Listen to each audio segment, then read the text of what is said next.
Welcome to Kenton's videos. Enjoy the video.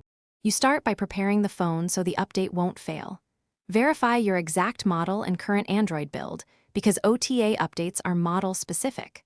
Once done, plug into a reliable Wi-Fi network and ensure the battery is at least 50%. The installer may drain power. Make sure you have 2 to 4 gigabytes free and a recent backup of photos and settings. Now open Settings to begin the official over-the-air update process. You then move through the middle steps. Open Settings, go to System or About Phone and tap System Update. If you see an update, tap Check for Updates to fetch the OTA package.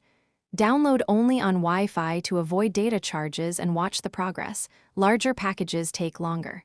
When download completes, tap Install. The device will reboot automatically, apply the update, and then optimize apps. That process can take several minutes. Let it finish without interrupting power or removing the battery. Finally, once your phone finishes optimizing, verify the new Android version in Settings so you know the update succeeded. If the phone fails to boot or apps misbehave, do a safe restart first and then clear the system cache from recovery mode. This often resolves post-update issues. If problems persist, reattempt the OTA or contact the device maker for guidance. Remember, the official settings system update route is the only recommended way to keep firmware authentic and supported. Thanks for watching. Consider subscribing if we helped you.